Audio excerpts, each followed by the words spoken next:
दोनों हाथ श्री माता जी की ओर करें।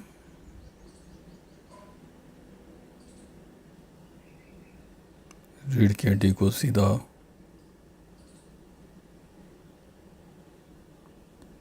धीरे धीरे आहिस्ता आहिस्ता आंखें बंद कर लें। आंखें पूर्णतः बंद। आंखों के भीतर माथे पे से, गर्दन पे से तनाव हटा दें, बिल्कुल हल्का छोड़ें।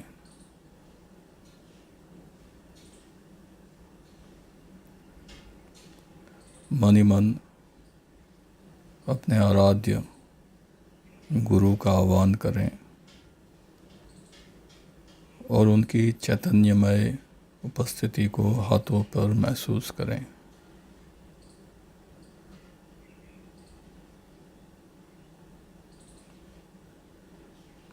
और अगले कुछ पलों के लिए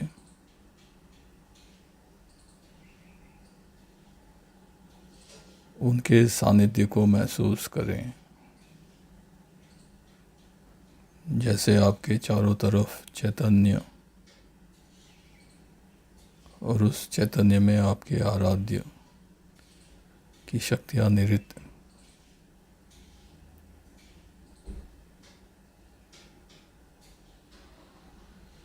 Always the first thing human beings do is when I am speaking to you, you try to find out about whom Mataji is speaking. This is the best way of putting your attention onto something else. If you put your attention to yourself that this is for me and me and me alone, then it will have an effect, because these are mantras. And that's why it is wasted, because whatever is given to you is thrown onto another person. So the attention that you have is the only way to know the reality.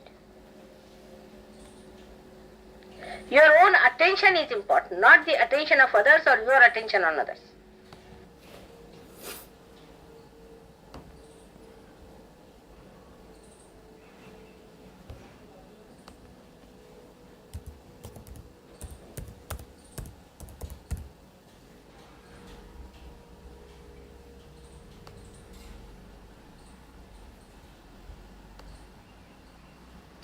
Data science, second best job in America today.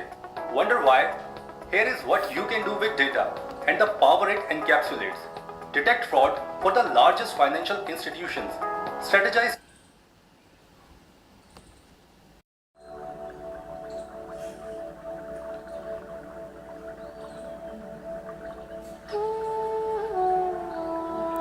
Attention को देखें। चित्त में क्या है?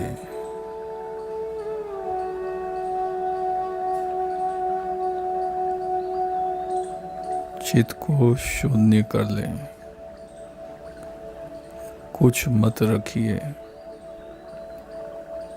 ध्यान करने का जो कर्ता भाव है कि मैं ध्यान कर रहा हूँ, उसको भी चित्त से हटा दीजिए।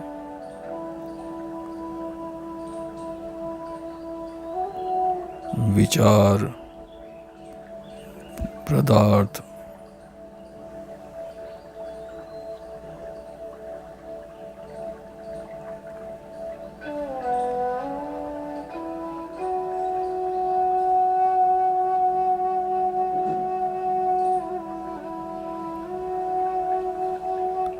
आत्म तत्व ना कभी देखा, ना सुना, ना जाना बुद्धि के द्वारा। इसलिए हे मेरी बुद्धि, व्यर्थ चेष्टा ना करो। शरणागत, शांत और निष्क्रिय हो जाओ। जो चित्त में वृत्तियाँ है उसे शांत होने दीजिए और धीरे धीरे अपने चारों तरफ यूनिवर्सल साइलेंस को महसूस करें कि एक परम शांति की ऊर्जाएं आपको आपके चित्त पर पड़ रही है और चित्त इस समय सिर्फ उस शांति से आलोकित हो रहा है।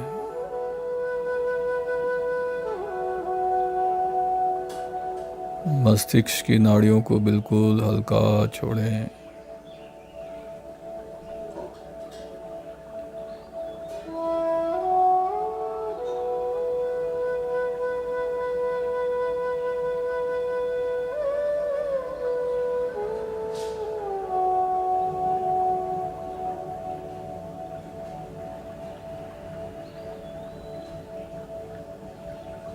सात बार धीरे धीरे लंबा गहरा सांस लें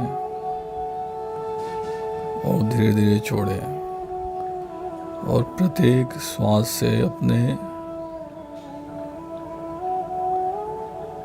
चित्त को हृदय के अंतरतम में महसूस करें।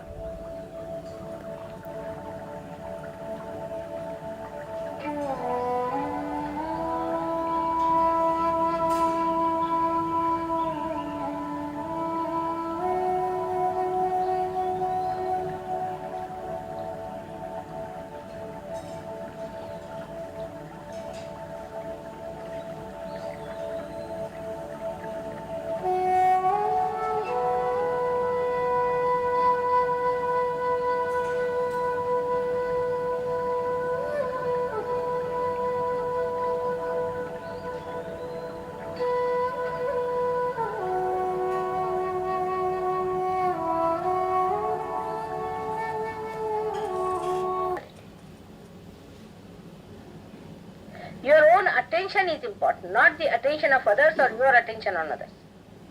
This must be clearly understood. If you understand this point, that the whole thing is to be consumed by you through your attention to raise yourself to a higher situation, it will work out. Otherwise, it is like giving food to you and going to another person who is getting nourished while you are getting nothing. And that person also may not be able to get nourished because he doesn't know that you are throwing it to that person. So today, as I am going to speak to you about attention, you should know that your attention should absorb all that I am saying. It is not meant for anybody else. You better sit in thoughtless awareness. That's the best way. So that it goes into you. Otherwise, it's like a lecture, That you listen to me has no effect. Every lecture will transform you. Because after all, I am speaking. But because you always think of others and you think of your problems all the time, something nonsensical is going on about which you are worried, and the attention is so overloaded that whatever is said to you doesn't go into you. So just now utilize it by being attentive and knowing that all these nonsensical things have no value. It's your attention that has to come up and has to grow.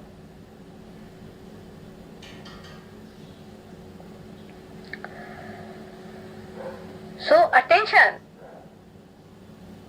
is the whole of the canvas of your being. It's a complete canvas. Is the attention. Complete canvas of your being is the attention. How much you have gone into it, how much you have discovered it, how far you have raised it is a different point.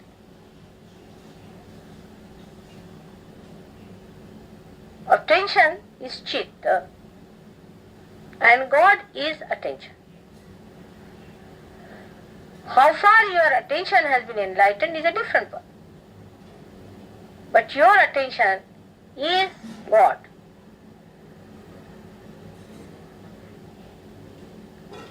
If you become enlightened to that extent,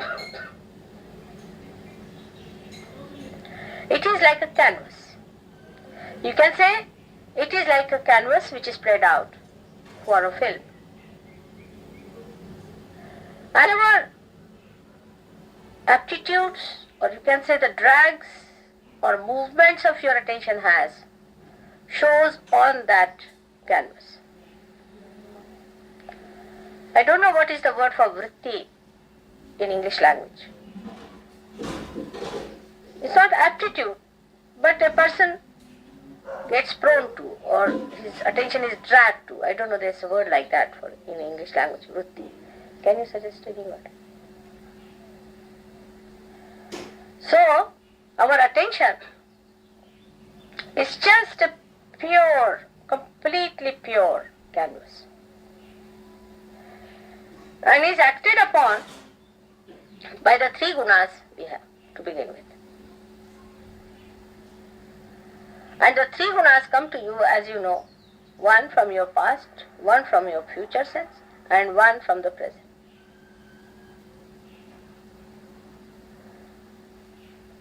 Now, whatever have been your experiences about a particular thing or a particular occasion,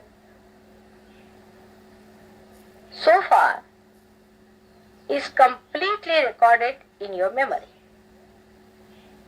For example, if you see the black color, all that goes with the black color is recorded in your memory. As soon as you see this black color, quite a lot of it comes up. That means as soon as you see this with your attention, the attention gets muddled up, or you can say the attention gets colored with all the memories about this black color. And then your action takes place according to the way your attention is affected.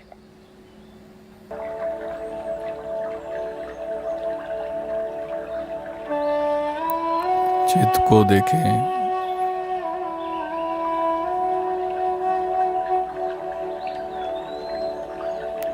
कर्ता भाव नहीं। श्वास को देखें,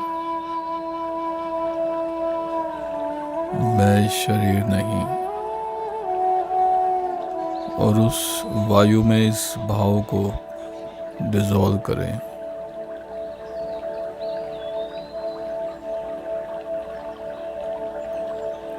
मैं शरीर नहीं हूँ।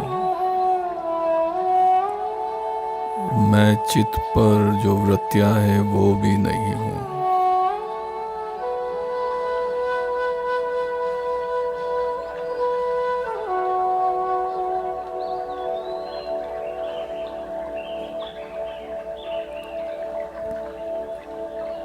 एक ब्लैंक कैनवास की तरह अपने अटेंशन को कर लें। उस पे कुछ भी नहीं है, कोई विचार नहीं, एक परम शांति स्थिर है, स्थिर प्रज्ञा। और उस पे जो प्रकाशित ज्ञान है उसको लगातार वो एब्जॉर्ब कर रहा है।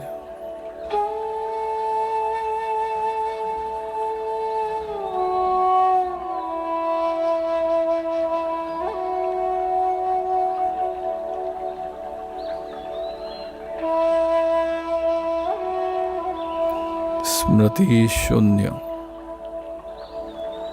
आपका चित्त इस समय जो आप बोध कर रहे हैं, आपकी स्मृति उसे प्रभावित कर रही है। अपने आप को कहिए कि मुझे अपनी स्मृति में निहित ज्ञान से नहीं जानना है।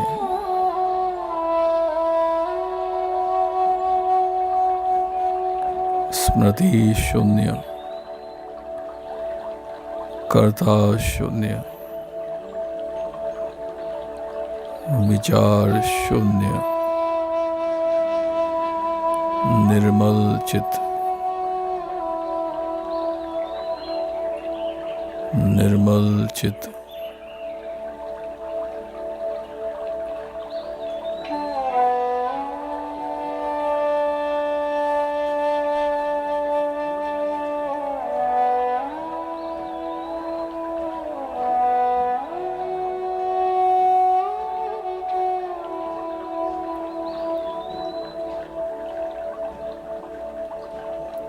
धीरे धीरे जैसे लहर उठ रही है और गिर रही है, वैसे अपने स्पाइन के बेस से ऊर्जाओं को उठने दें, तालू को स्पर्श करने दें और फिर परम तत्व का स्पर्श करते हुए पुनः शरीर पर गिरने दें और नीचे लुढ़कने दें।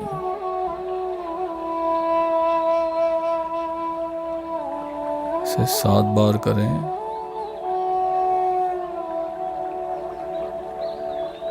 ऊर्जाओं की लहरें स्पाइन के बेस से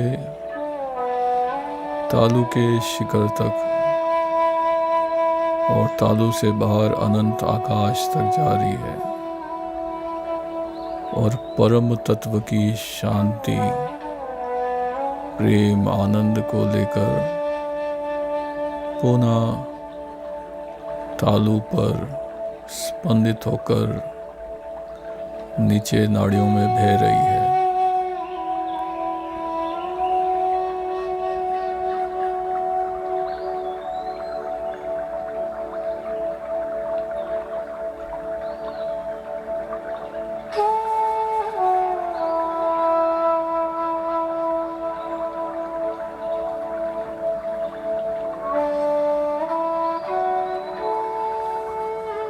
स्मृति शून्य, कलर्ड मत करिए अनुभव को।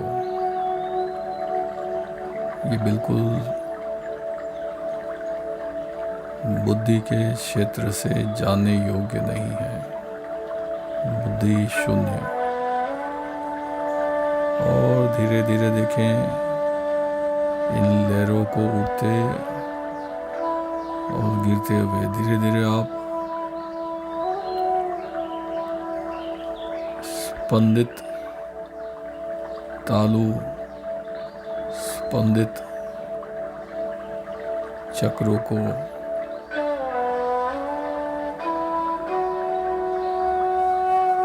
बोध करना शुरू करेंगे।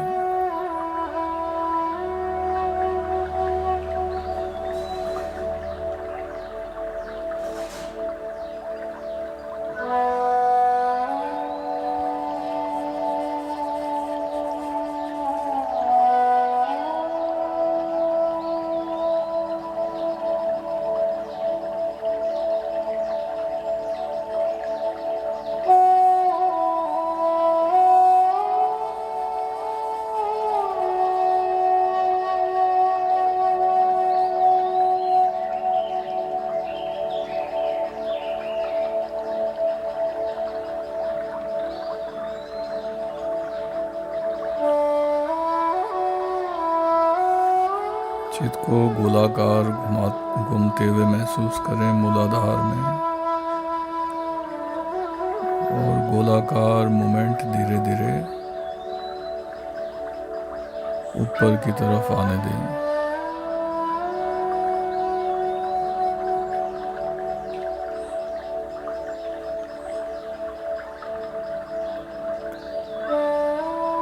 तालू से बाहर और तालू से नीचे के क्षेत्र को, नाड़ियों को बिल्कुल हल्का छोड़ें। आंखों के भीतर, आंखों के ऊपर से बिल्कुल हल्का करें।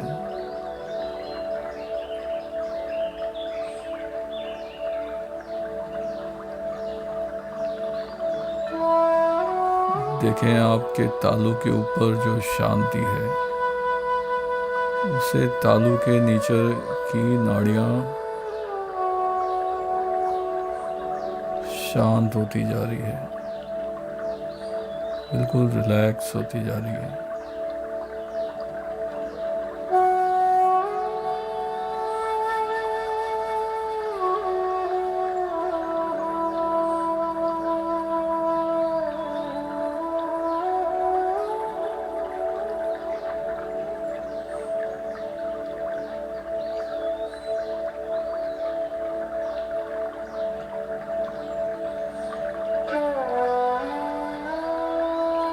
चित इज गॉड, चित इज गॉड। शून्य चित में परमात्मा की ऊर्जा परिलक्षित होने लगती है। देखिए, फिर स्मृति में जा रहे हैं, मत जानिए इसको, जानने की चेष्टा नहीं, सिर्फ इसमें बहते जाएं।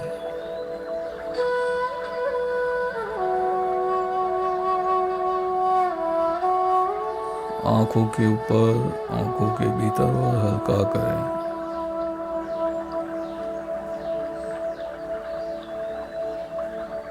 फोरहेड को और हल्का करें।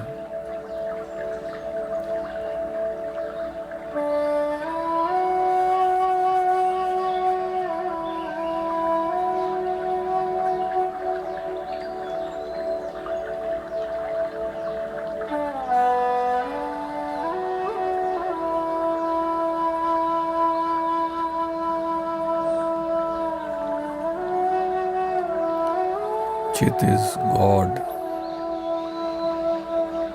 निर्मल चित।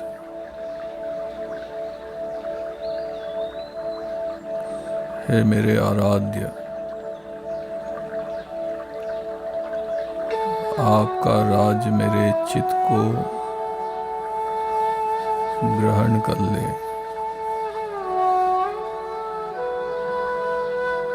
मेरा चित्त सिर्फ आपकी ही शरण में रहे। मेरा चित्त हर वस्तु विचारों में केवल आपको ढूंढे। हे मेरे आराध्य, मेरे चित्त को अपनी शरण में ले लीजिए।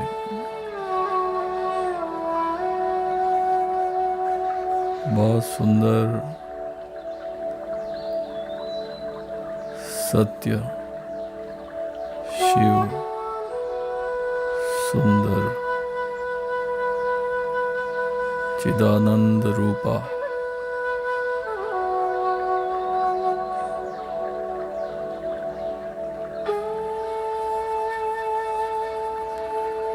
हे मेरे आराध्य, मेरे चित्त पर अनुग्रह करिए। अपने प्रेम का, अपने सानिध्य का और आपके विश्वास का।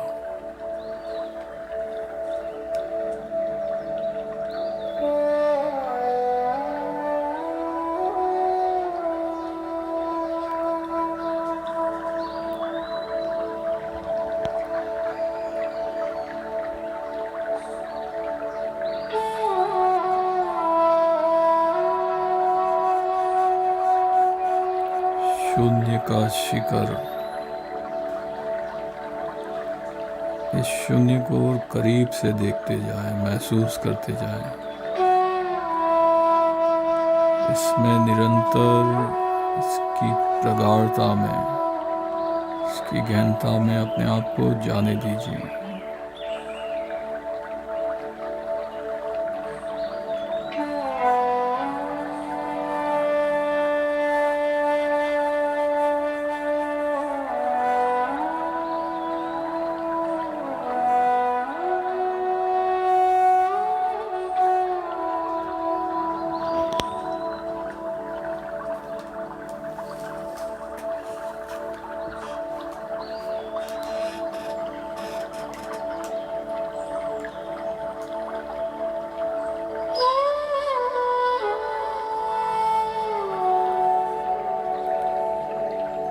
हे आराध्य,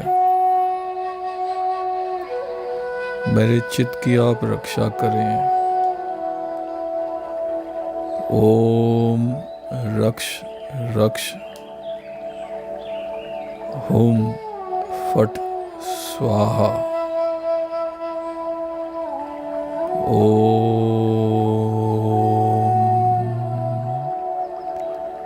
रक्ष रक्ष हुम फट स्वाहा।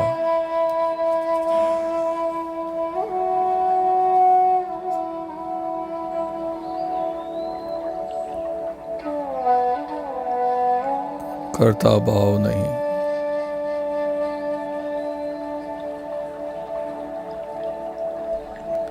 आंखों के भीतर, आंखों के ऊपर और फोरहेड पे से बिल्कुल दबाव हटाएं, बिल्कुल हल्का छोड़ें।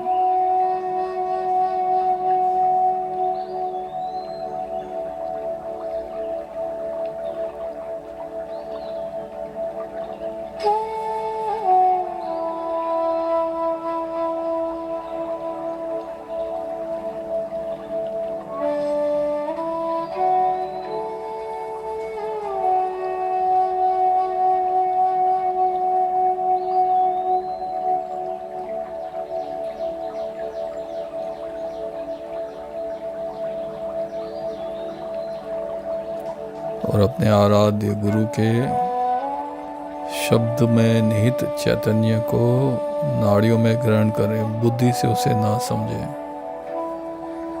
Just now, something was burned by these flames. Now all of you became aware of it. Next time whenever you will see a flame, first thing will happen will be that you will be cautious about it. It is not going to happen again, but the whole memory will come to you and you will try to be cautious or warn others. Because your attention will become aware of that as soon as you will see that, because that canvas of your attention itself will start throwing out these pictures out of itself through your past experiences onto the canvas. This is a living canvas. Or maybe that if you have got some ideas which you have premeditated or thought of the future. For example, you must have thought of somebody that if I meet that man, I will tell him like this. As soon as you will meet that man, your attention will start bubbling out with those ideas that are coming about this man, and you will start addressing to him accordingly. It's all within you. Whether it is about the future or about the past, is given out of the attention through that bubbling process, which depends on your dragging nature. Where are you dragged? That's called as vritti. But I don't know what you call it in English language. I don't know what you are prone to. Vritti is a very neutral word. It doesn't mean anything bad. It means where you are drawn to. Vritti means a temperament by which you are drawn to. Now whatever is your temperament, it acts like that. For example, if you see a man walking, say, blindly, he cannot see things. One person may get angry with that person, another may have pity for that person, third may come forward to help him out. Is the vritti, is the temperament that you have developed through your three gunas.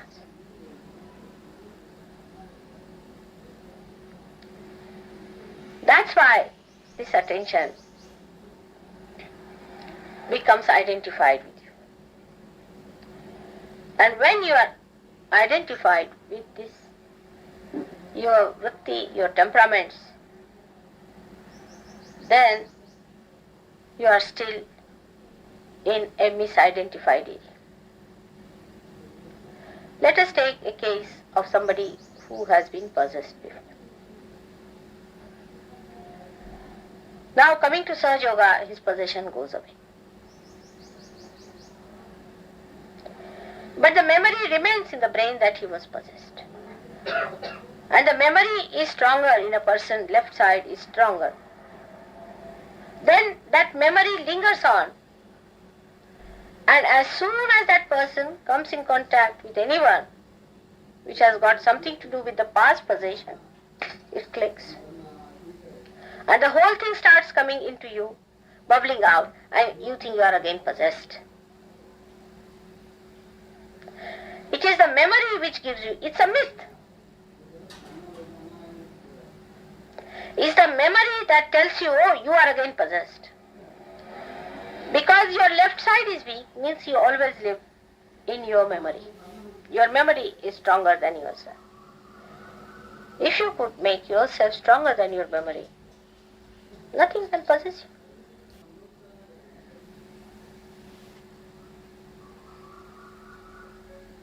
But after you get your realization, you are not still identified with that state of mind in which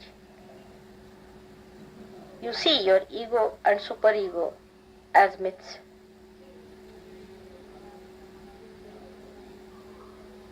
Still you get caught up into your ego and superego. And that's why your attention is still in a mess. In a pure, simple way of attention in an innocent child, he sees everything in pratyaksha, means in actual experiencing of something for a child, because he has no memory. So he'll have to burn his hand to feel that this burns. He has to touch something cold to know that it is cold. His memory is not yet built. So into the actual experiencing of it, he lives. But that actual experiencing becomes memory. And once the memory is built up stronger, the whole personality is affected by memory. All the conditioning of all kinds come through that. Your reading, even the whole atmosphere can come to you. You see, sometimes you smell a particular soap, or say a rose, you smell it. When all the memories of smelling such a rose sometimes comes to you, and you may feel really elated sometimes, maybe, or sometimes very unhappy, whatever may be the situation. So you may feel happy or unhappy, because whatever experiences you have had has given you a memory. This memory might have given you a superego or might have given you a ego. This scanning might have taken place. If it has been an ego and a superego, then maybe that if it was ego, you must have felt happy. If it is satisfying to your ego, you feel very happy. If it is not, if it is superego, if you are suppressed by this, then you feel very unhappy. So both things like happiness or unhappiness are the states where you are still in the myth. Still the myth exists. You have to still go beyond. So if you feel happy about some situation, you should know you are only happy before realization, because it is giving some support to your ego to float. And if you are unhappy, then you should know that there is some sort of a suppression on your ego and there's a superego developing. So both the situations have been of no help to you, of no help to you for your growth, except that both these institutions develop so much that you are away from the real experience. The real experiencing stops because your attention is so much muddled up. So on one side, if you move on the left hand side, your attention is muddled up with fear, with pain, with unhappiness, with hopelessness, dejection. The other side, if you indulge too much onto the right hand side, little bit also, you start getting elated, excited, over dominating. The color of the left side is blue. and the blue color starts changing to the black.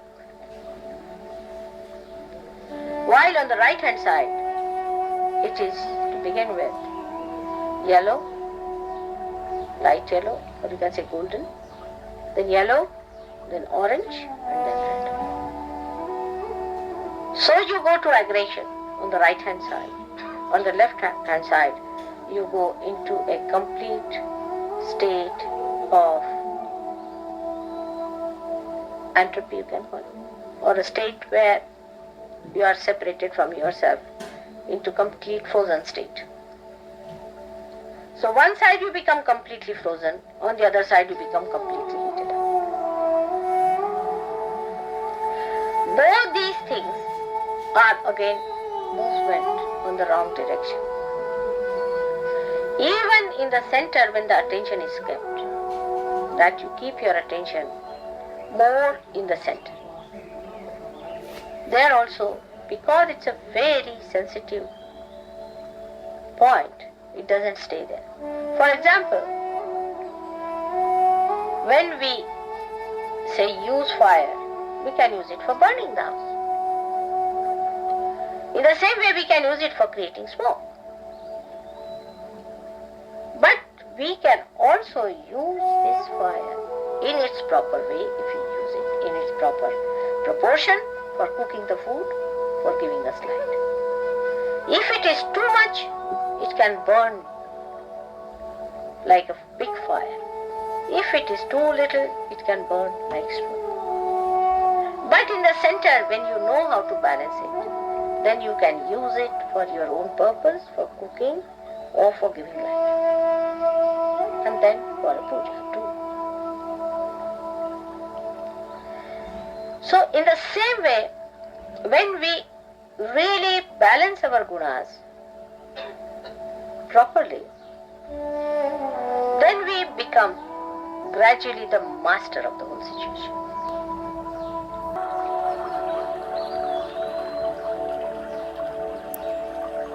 मिसआइडेंटिफिकेशन।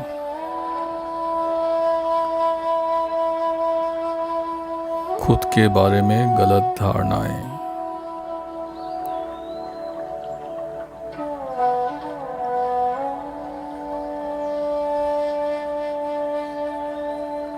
Memories और attitude और temperament, ये आपके चित्त को प्रभावित करते हैं और बार बार आप अपने आप को गलत आइडेंटिफाइड करते हैं। आत्म तत्व, स्मृति शून्य, कर्ता शून्य, हर वस्तु में, हर व्यक्ति में जब भी आप चित्त रखते हैं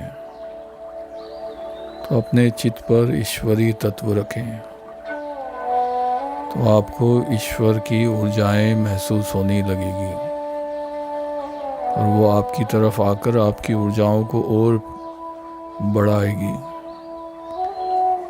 यदि आप किसी वस्तु और व्यक्ति पर चित्त रखते हैं और बुद्धि उसमें चित्त में वृत्तियों की तरह कार्य करती है, तो आप उन व्यक्ति और पदार्थ की ऊर्जाओं से उलझ जाते हैं।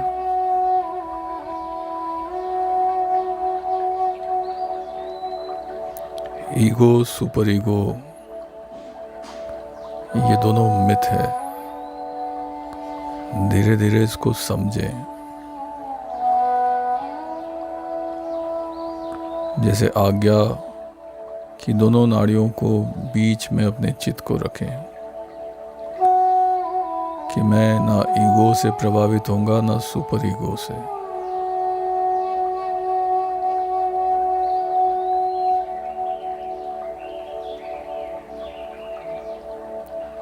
हे प्रभु, हे मेरे आराध्य,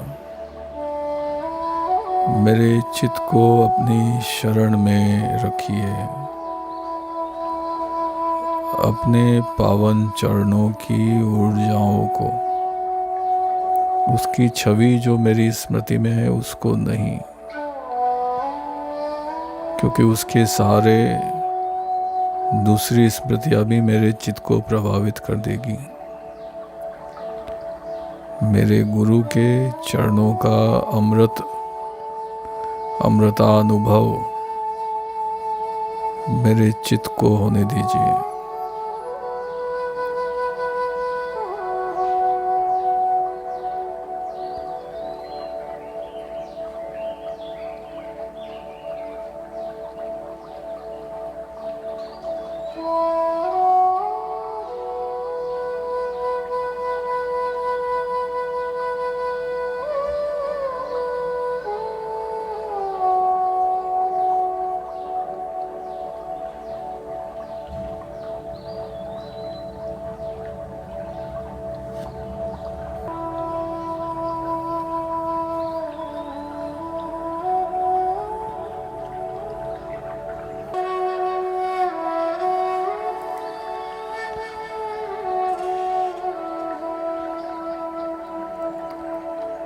ओम गुरुभ्यो नमः।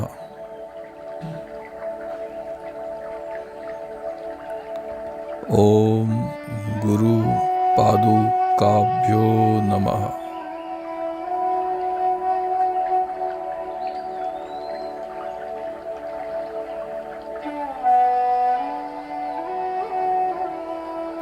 ओम परापर चराचर गुरुभ्यो नमः।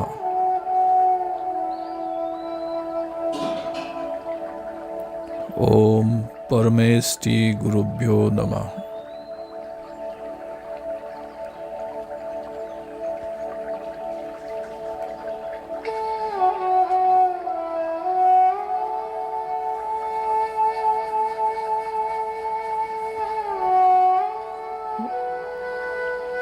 ओम परम तत्व। ओम परम गुरु पादुक्योभ्यो नमः। परम तत्व के चरणों का अमृत अनुभव चित्त को होने दीजिए। चित्त को शांत और उस गहरी शांति में डूबने दीजिए। मस्तिष्क की सारी नाड़ियों को बिल्कुल शांत।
तातीवा न लग गई पार ब्रह्म शरणाई।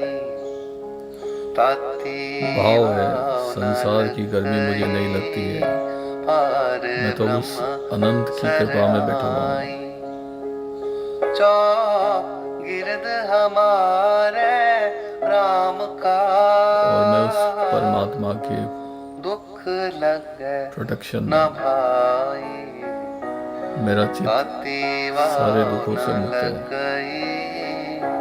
पार ब्रह्म शरणा, मैं पर ब्रह्म की शरण में हूँ, मुझे कोई गर्म हवा, कोई तकलीफ नहीं है।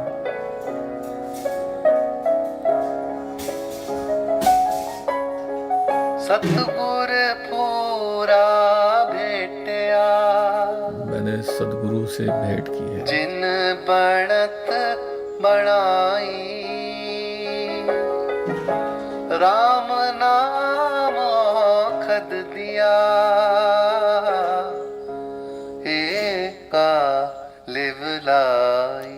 एक तत्व परम तत्व में लीन कर दिया मेरे गुरु ने अपनी कृपा में।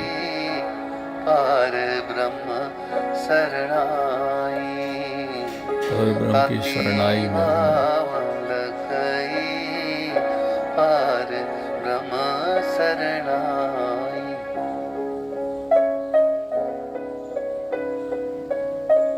मुक्त करो अपने आप को, अपने चित्त को सांसारिक गर्मियों से।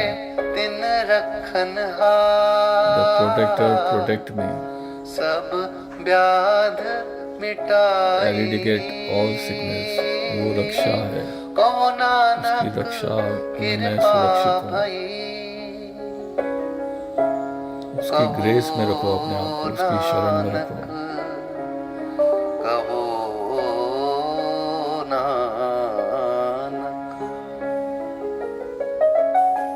कहो नानक कृपा भई, प्रभ भय सहाय, प्रभ भय सहाय। तातीवा न लग गई पार ब्रह्म शरणाई, तातीवा न लग गई पार ब्रह्म शरणाई। गिरद हमारे राम का, दुख लगे न भाई, तातीवा न लग गई पार ब्रह्म शरणाई, तातीवा न लग गई पार ब्रह्म शरणाई।